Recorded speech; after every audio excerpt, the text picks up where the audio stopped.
Nee, dis goed om jou hierso te hê. By die naakte waarheid, the naked truth, Yeah, yeah, telling it as it yeah, is. absolutely, absolutely. and, and A tonight, very interesting subject for me carry on. tonight. I love it. Absolutely. Yes, yeah, it's one of your absolute passions. I know that. Yeah, Agriculture. When we were visiting you, you were in absolute rapture when you were talking about your farm and all the plans you've got, and not only for your farm but for the entire area, to change the landscape of what we know as dry and arid areas and almost unfarmable. So my only challenge this evening is going to try is to try and keep this chat down to 40 minutes. um, and we've got a good few people on here. I had some very interesting chats with some people before you came on, Hein. People that have moved into the Cape area and are now farming. So yeah, they're all here to hear what you have to say. What is your vision um, regarding the policies for our farmers, for our agriculture in the new country? yeah. So what do they want to know? Ask me questions, and I won't tell you lies. I will tell you Okay. the naked truth. All right, wonderful. Well, My let's naked just truth. your naked truth. All right. Well, as long as it stays with the truth, that's good. um, Hein, let's just start with your vision or philosophy about how you see the government of the new country, their stance, their attitude towards farmers, and what farmers can expect in terms of everything that farmers need to be productive in providing food for the country. Brett, let's go one step back and let me ask a rhetorical question Okay. to everybody. Why do you all think that countries, even South Africa before 1994, subsidized in our case their farmers? Today, America, Germany, England, France, Switzerland, Austria, all the countries, all the successful countries subsidize their farmers. Why do they do that? And there's a very, very That's a simple very good answer. question. Yeah. Okay. The answer is very simple. Because without food for your people, you don't have a nation. It's simple. It's very simple. If you don't have a good supply of food, how can you survive? Where do you get the money to just import all your food? You can't import all your food, and especially not a developing country. So, from that basis, the argument becomes very simple. I see agriculture as one of the economic backbones of a new seceded land. Quite simply because we've got the potential, and we've done it, to not only be a producer of food, but a massive exporter of food. And the moment that you do that, that you have food security, that stability, then you go to the next thing of, and I say the next thing, it's not, but after that, a lot of things can start playing or must start playing a very important role, which we don't want to talk about tonight. But for instance, transport, communication, water, electricity, the basics in life, the housing, stuff like that. So agriculture without food, you are stuffed. Believe it or not, even water, drinking water, is considered to be part of agriculture, if you want to see it like that. So we've got to understand that farmers can't be murdered, raped, killed, persecuted, and treated like second-class citizens in the country. They can, I'm not saying they will be, they can and theoretically should even be subsidized to start forming the backbone of that country. But if in South Africa, this is the whole point, your farmers in South Africa must carry on that the way that they do it at the moment. I'm not talking about the big, really genuinely big, effective farmers, because they actually prove my point completely. Why are they so big and why are they so successful? Quite simply because they've got the money, the capital behind them to do it. Without the capital to expand and to start big projects, it's impossible to do it. It's a very simple concept. And in most businesses, it's the same in any case. If you don't have capital to expand, you can't really be successful. And I'm not talking about successful in small terms. I'm talking about really genuinely big. And therefore, my vision of agriculture includes, and this is, I've got to be careful now because I want people to ask questions. I don't want to just talk the whole time. But let's start off with a beginning, and I would love people to ask questions, please.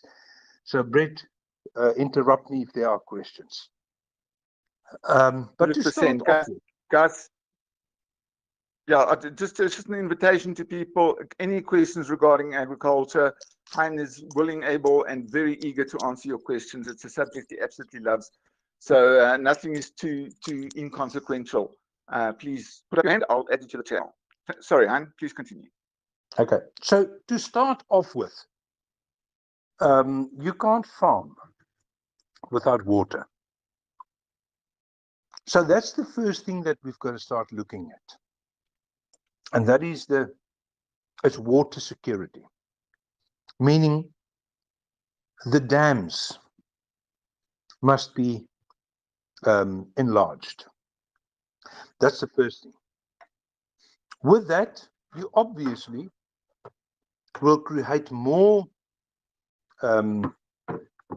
land that can be irrigated. Now, the moment that you go to irrigation farming, we don't have to go and look for new technologies. Israel have proven this to the world already with various systems, but there are even various systems of drip irrigation, for instance. But how does a farmer do that if he doesn't even have the money to buy the original or the initial system? Yeah, so the government must help. Yeah. Okay. Government must help.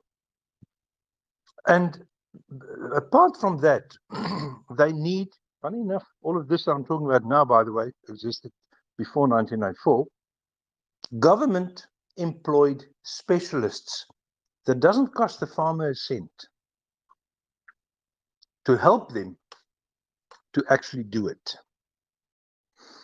Because therefore you create jobs. And this is, I've said many, many times, that the purpose of a government is not to create jobs directly. It must create an atmosphere for business to expand, to create jobs, but not the government. And that's exactly what will happen, because suddenly the farmers will need more workers on the fields. They'll use more labor, obviously. And therefore, you will start getting people again back onto farms, unlike what happened in 1994, where it was made very clear. I had 2 farms in the Montague area, and I remember it very well, where it was made very clear. If your farm workers stay on the farm, they will eventually have to get some of that ground. So what happened? The whole political system basically forced the generations and generations of farm workers off the farms into towns where they now live from a SASSA grant. How productive is that for your country? It's ridiculous. So again, this is very simple stuff. We don't have to invent anything new. We've just got to do it. In terms of the farming, I mean, again, I can carry on and on about that, but the farmer needs to, for instance, build a dam. Building a dam is not cheap.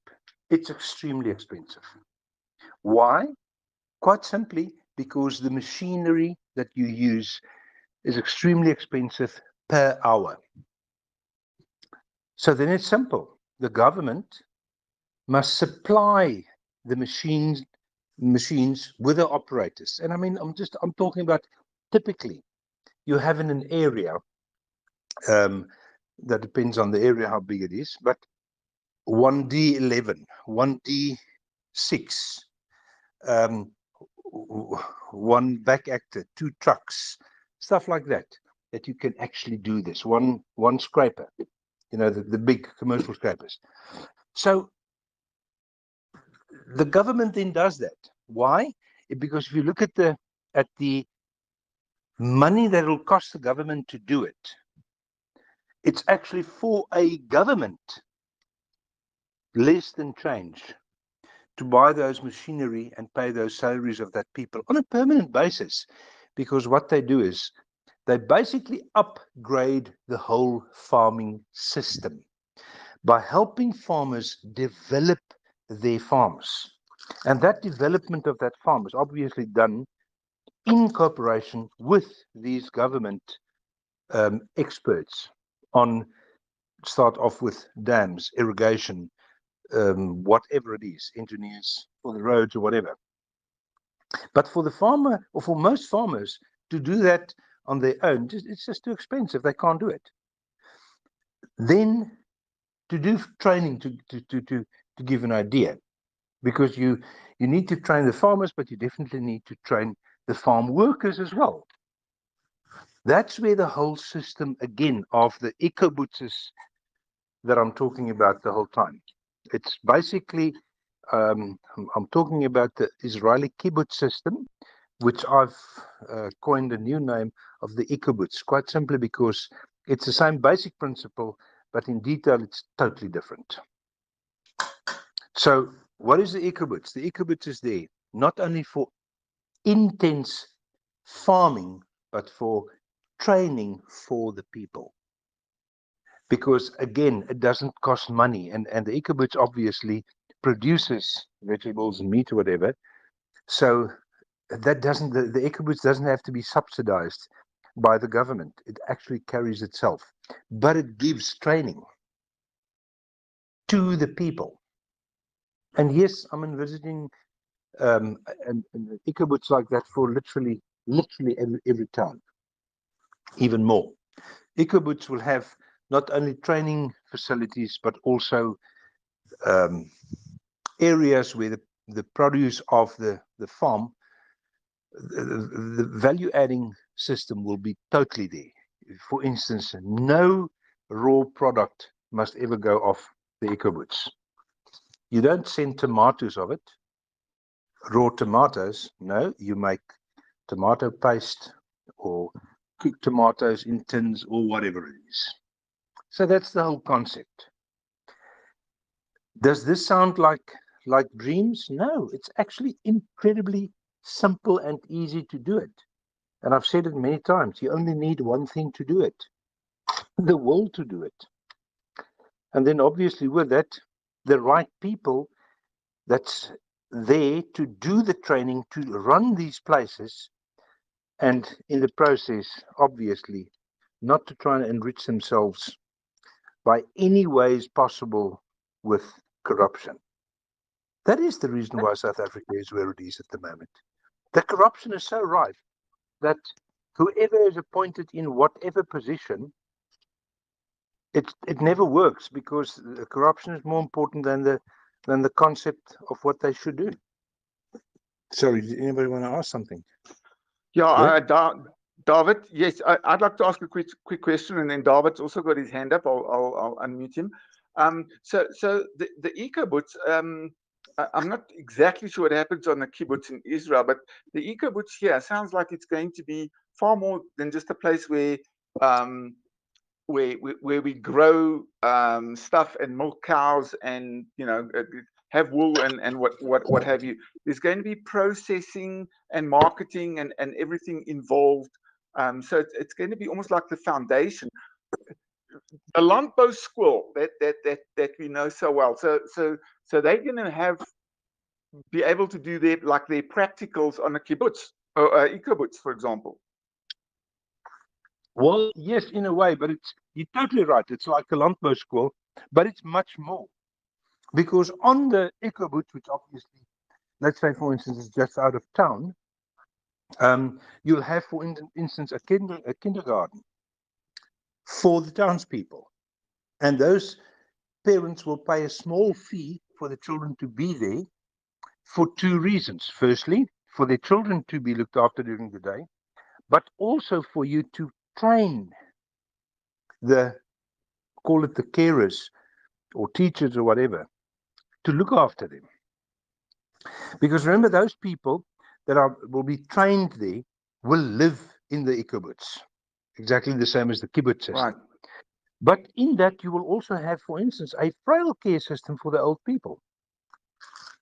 Because that is one of the very expenses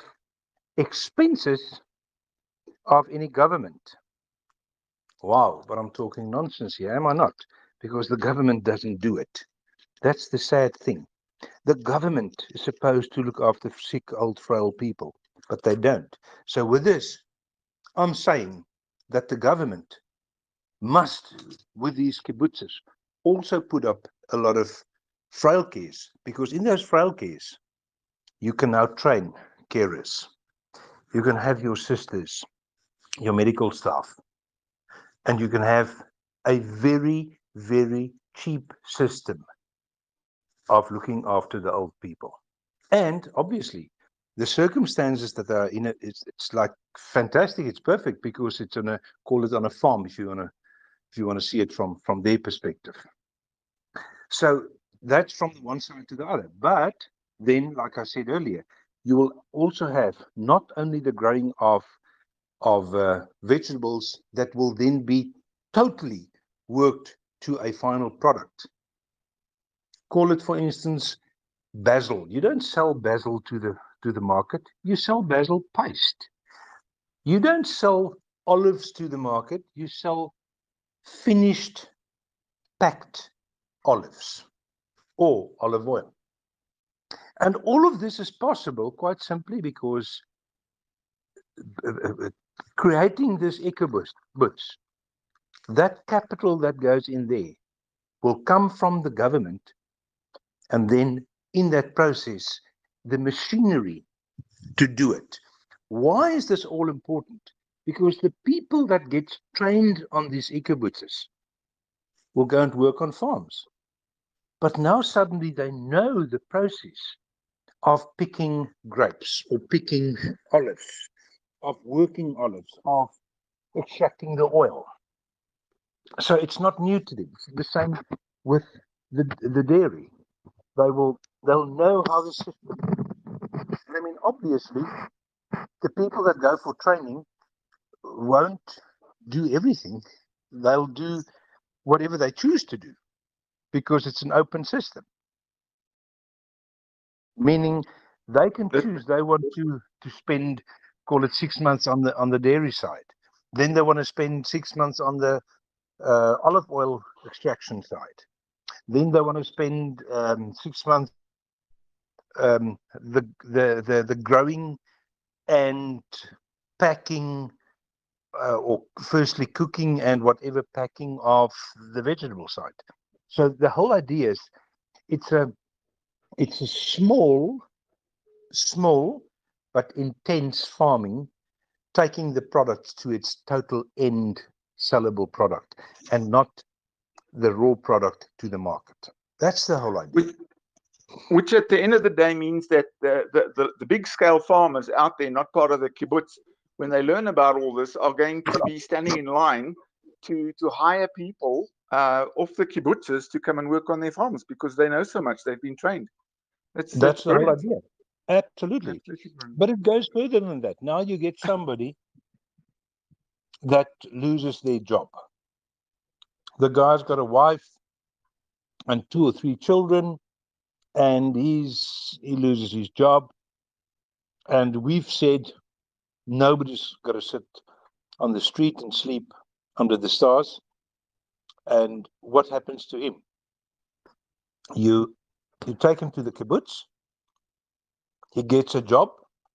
He doesn't have to be trained. Oh, by the way, training, I'm also talking about building skills, bricklaying, plastering, plumbing, electrician work, carpentry work, everything. But coming back to the guy that lost his job, he goes to the kibbutz and he literally has got a place where he stays for free while he works on the fields during the day, or his wife in the office or whatever, his skills. And you've got an HR recruiting business in the kibbutz, meaning he doesn't have to go and spend his time and energy to get a job. What is one of the psychological big problems of that? Because people differ.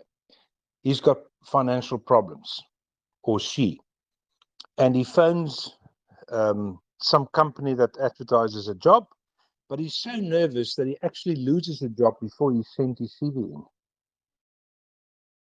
It's a very real thing that is actually happening. So he doesn't do it because you're recruiting people in the kibbutz. They have all the different interviews with this person because they see them every day. It's a simple thing. So they look for a job for that person.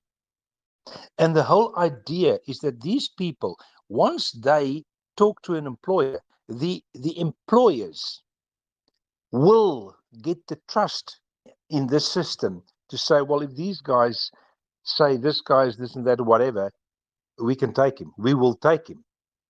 Then they know that's the place to go to get people to work. So again, it's a system of security for the people.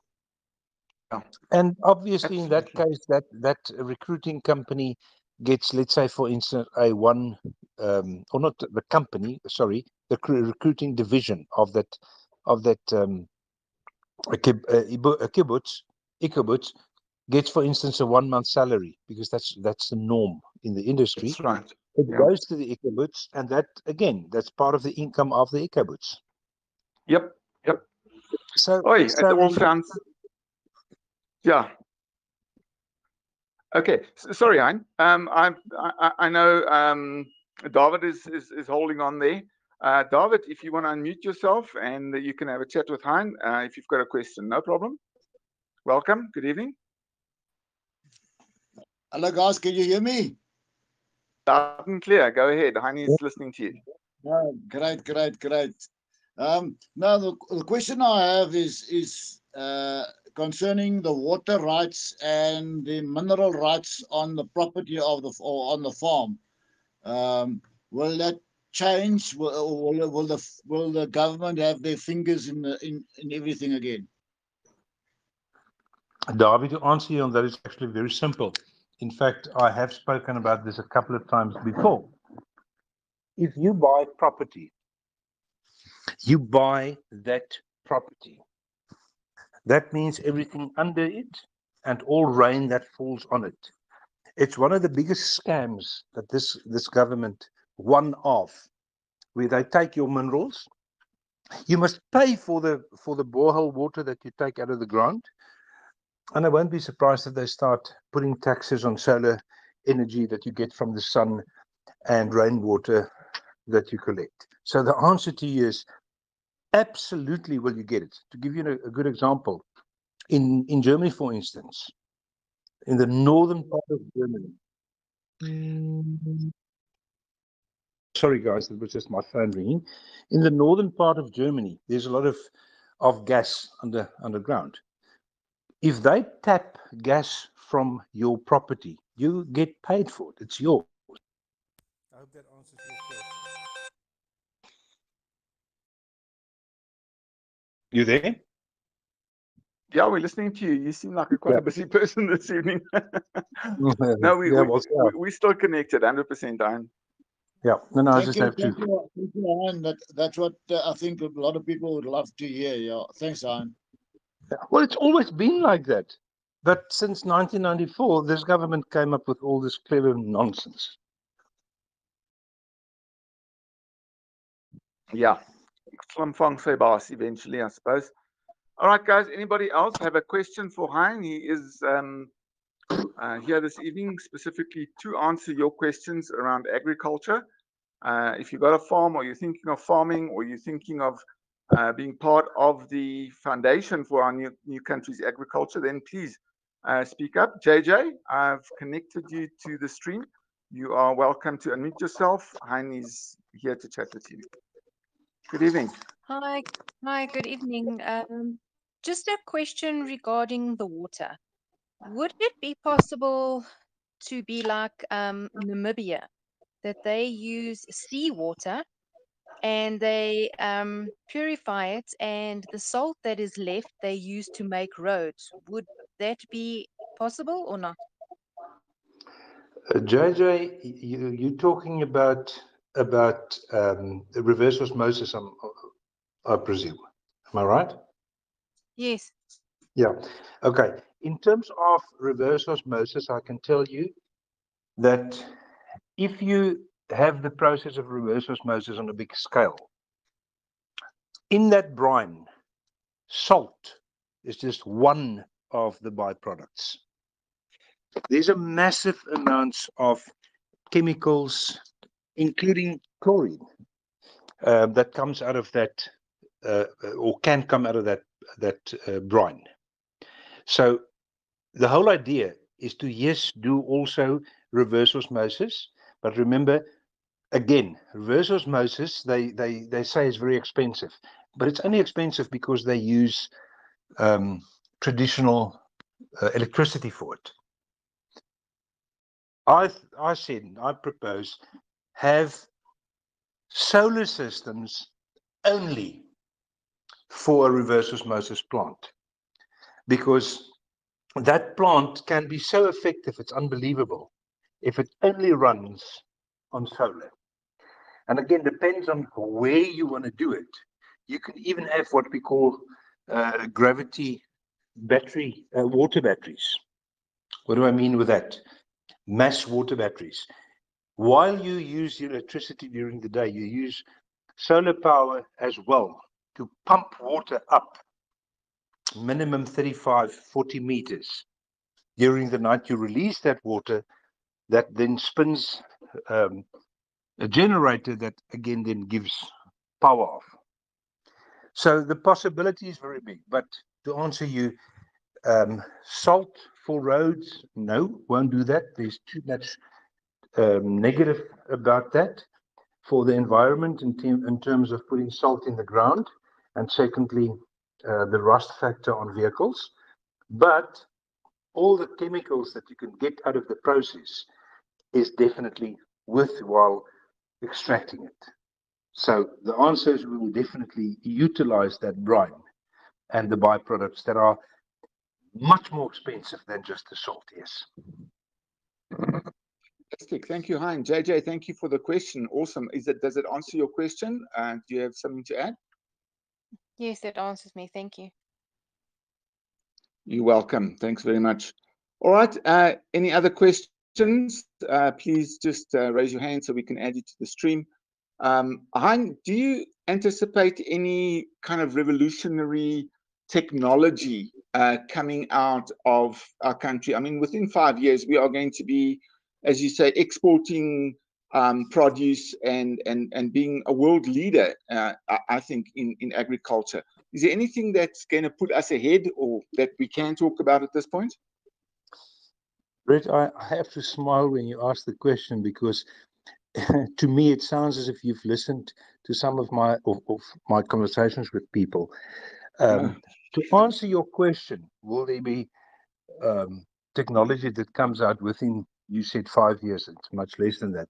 And the answer is absolutely yes, because I've been approached by a couple of people with incredible technology that they are extremely scared to make public now.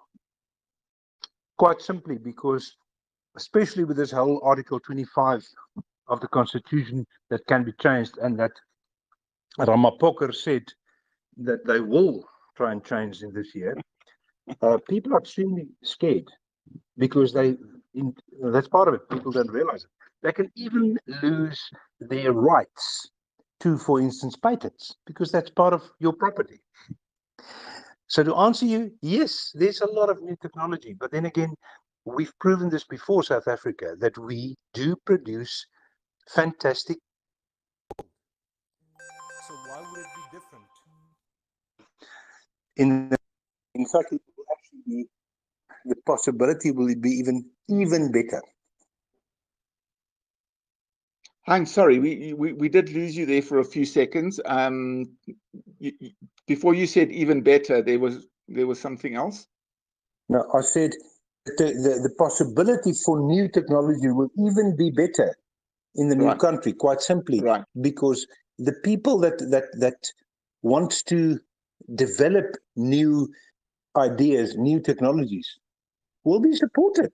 They'll be supported by the government, not by wasting money, not necessarily by money, because everybody always thinks of money, by expertise, because even expertise costs money. Brilliant. Okay, awesome. Thank you so much. Okay, Obed, you've had your hand up. Would you like to have a chat with Hein? I know you know Hein quite well. Hi, Hein. Good evening. Sorry, evening. Sorry to ask you this question. Normally, I'll ask you this question straight up, rather than on a group or whatever.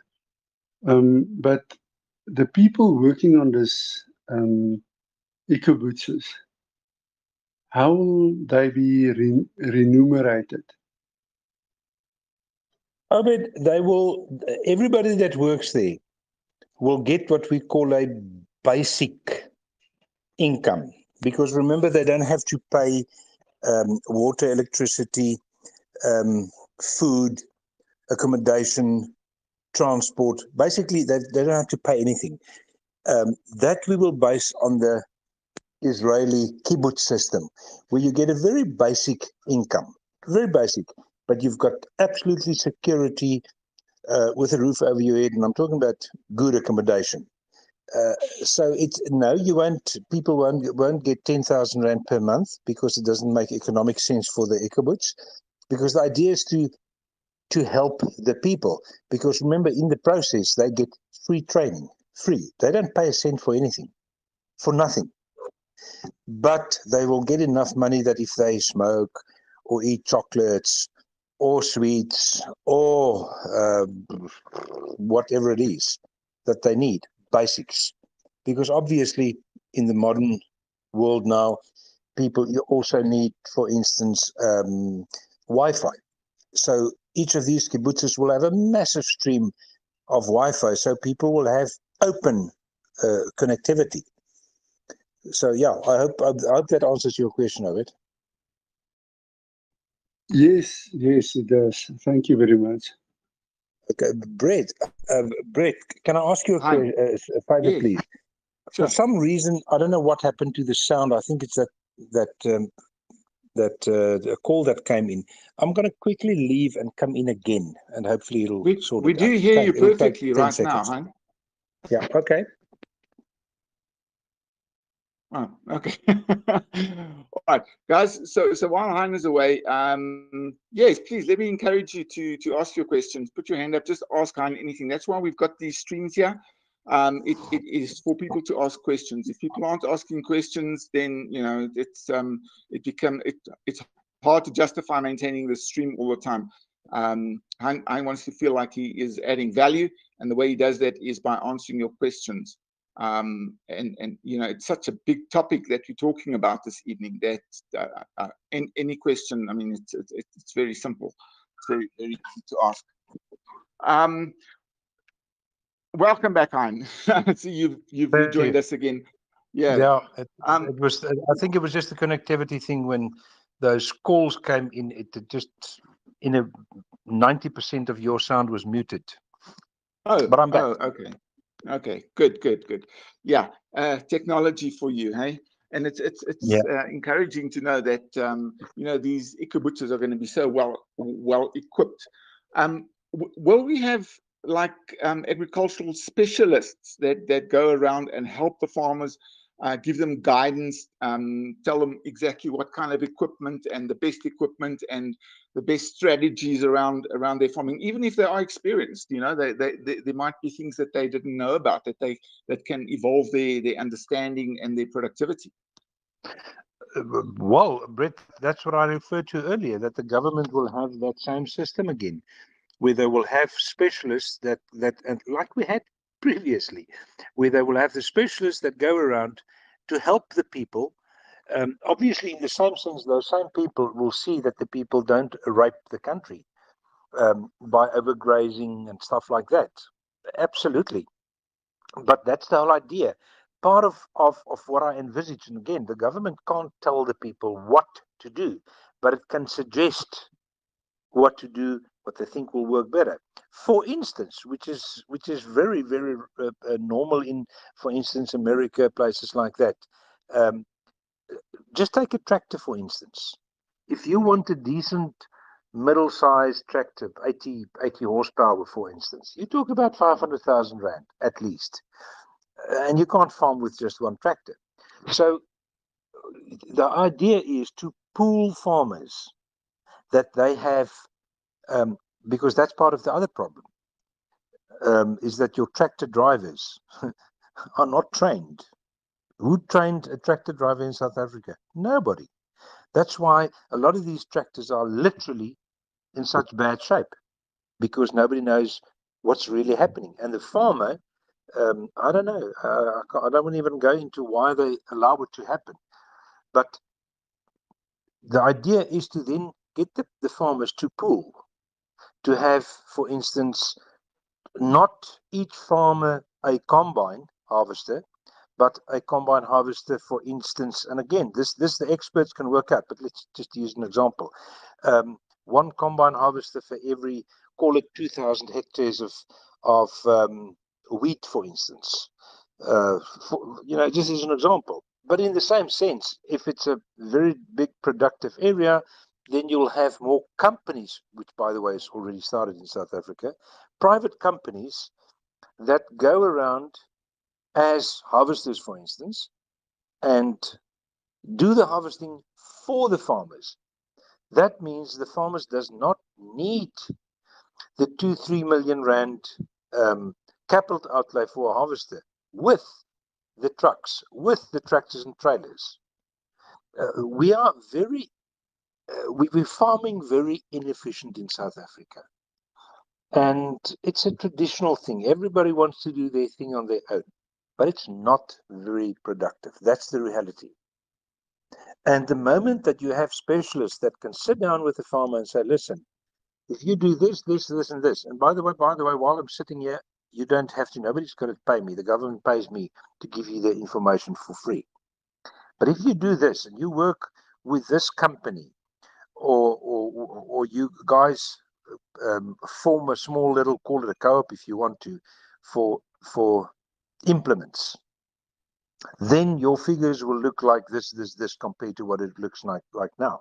Because people don't realize it, but by having more and more implements, by having more and more tractors or whatever kind of implements, that capital cost is a genuine cost.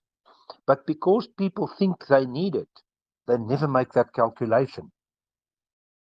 But the cost of capital is high, point. But there's nobody that actually explains this to the farmers. And that capital needs to be used to its best advantage. You know, you can't buy 5 tractors and they stand in in the shed most of the time because you just haven't got the planning done properly.